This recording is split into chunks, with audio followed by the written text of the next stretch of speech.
Good morning, Michael here, and today we're going to focus on Psalms 46, verse 4 and 5. And we just want to begin by reading the first 5 verses of Psalms 46. God is our refuge and strength, a very present help in trouble. Therefore will not we fear, though the earth be removed, and though the mountains be carried into the midst of the sea. Though the waters thereof roar and be troubled, though the mountains shake with the swellings thereof. Selah. Verse 4.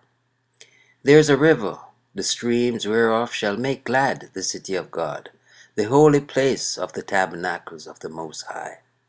God is in the midst of her, she shall not be moved. God shall help her, and that right early. And so we turn to the exposition from the Treasury of David. Spurgeon writes, verse 4, There is a river, divine grace like a smoothly flowing, fertilizing, full, and never failing river, yields refreshments and consolations to believers. This is the river of the water of life, of which the church above as well as the church below partakes evermore. It is no boisterous ocean, but a placid stream. It is not stayed in the course by earthquakes or crumbling mountains. It follows its serene course without disturbance. Happy are they who know from their own experience that there is such a river of God, the streams whereof, in their various influences, for there are many, shall make glad the city of God, by assuring the citizens that Zion's Lord will unfailingly supply all their needs. The streams are not transient like Cherith, nor muddy like the Nile, nor furious like Kishon, nor treacherous like Job's deceitful bricks. Neither are their waters naught for those like those of Jericho. They are clear, cool, fresh, abundant, and gladdening. The great fear of an eastern city in time of war was lest the water supply should be cut off during the siege. If that were secured, the city would hold out against attacks for an indefinite period. In this verse, Jerusalem, which represents the church of God, is described as well supplied with water, to set forth the fact that in season of trial, all sufficient grace will be given to enable us to endure unto the end. The church is like a well-ordered city, surrounded with mighty walls of truth and justice, garrisoned by omnipotent, fairly built and adorned by infinite wisdom. It burgesses the saints.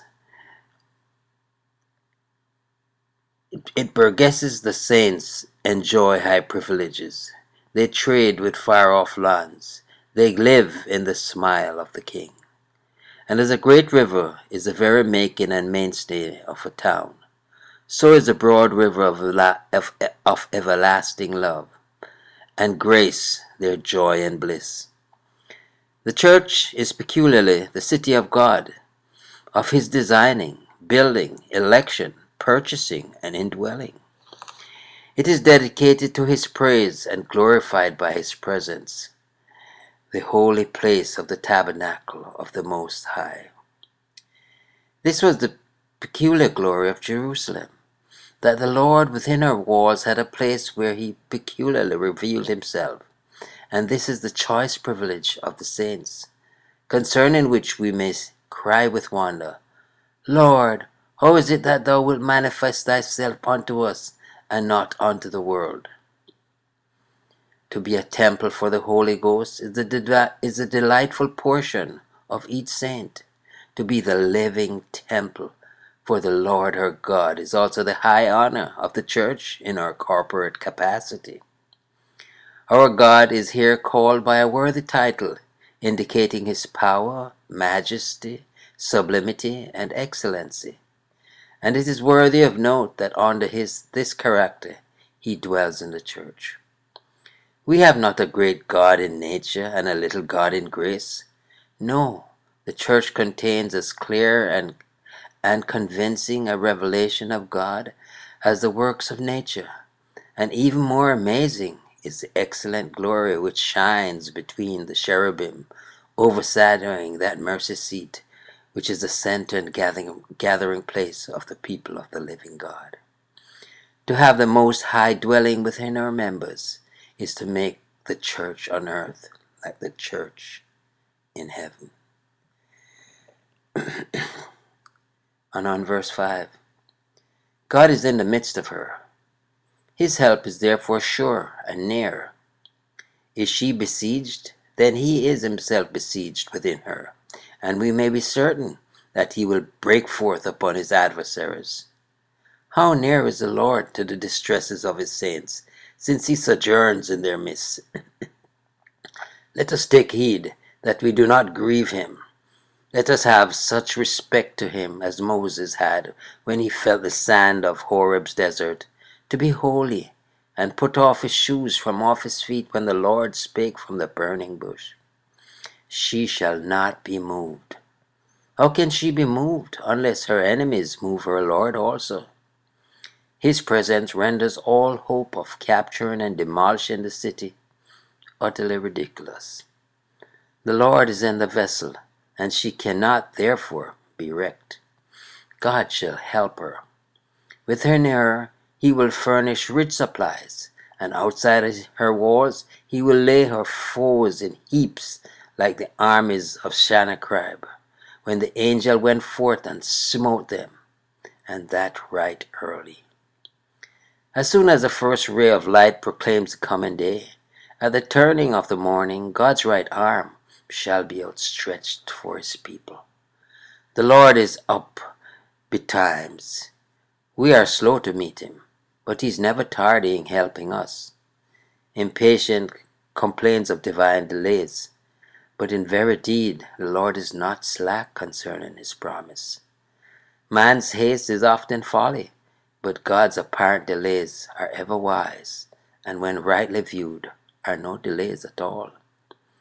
Today, the bands of evil may environ the church of God, and threaten her with destruction, but ere long they shall pass away like the foam on the waters, and the noise of their tumult shall be silent in the grave.